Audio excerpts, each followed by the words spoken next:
It's really powerful. Thanks for sharing that. So I think it was February 2019 that you started Build Up Advisory Group, which is your consultancy. Why? I mean, you here you're working in some very well-known, prestigious organizations. I'm guessing that your pay was nothing to sneeze at, and you were doing great work. Like, why did you decide to step out? What kind of caused you to feel, yeah, you know, I should leave everything that I have here and go off and start something myself?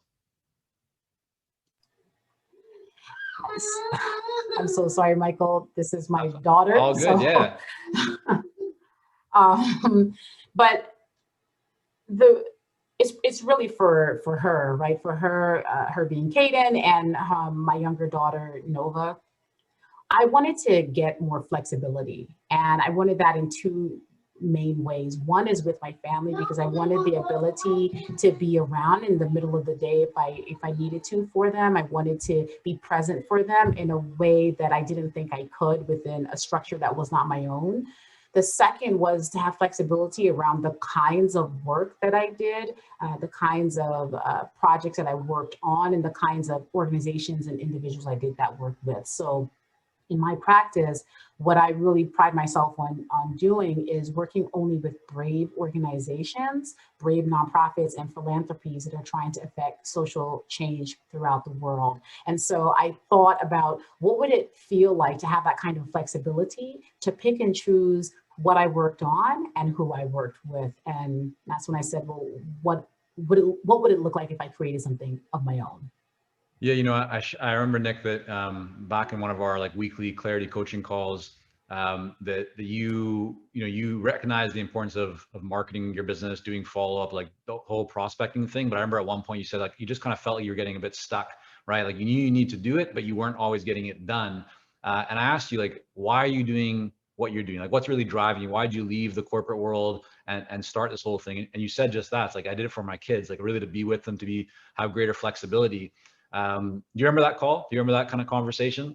Oh, I remember it clearly. It was really the turning point, one of the turning points for me, because when you said like you have to think about that, and immediately they came to mind, like I'm doing this for my family, they are depending on me in that way. And so it just crystallized everything for me and really said to me, yes, there's the work of the thing, there's the client work that you have to do, but there's also the building of the business. There's the building of this lifestyle that you said that you wanted to create for you and your family. So every time that you decide not to do something or you don't feel like doing outreach, you're moving away further and further from that dream. Yeah, and that's really, really important, I think, for everyone to hear because we all face challenge around doing things that we're not excited to do, right? They feel uncomfortable, like venturing into that new territory. And for a lot of people, that marketing, selling, their services, or kind of just getting out there, prospecting, right, reaching out to clients is not the most enjoyable area, right? Most consultants are very good at what they do; they're experts, but they're not necessarily marketers or don't enjoy that part of it. But yeah, I mean, it's you really grasp onto that concept. So for everyone listening, watching, just really think about like why are you doing what you're doing, right? What's the reason that you got into running your consulting business?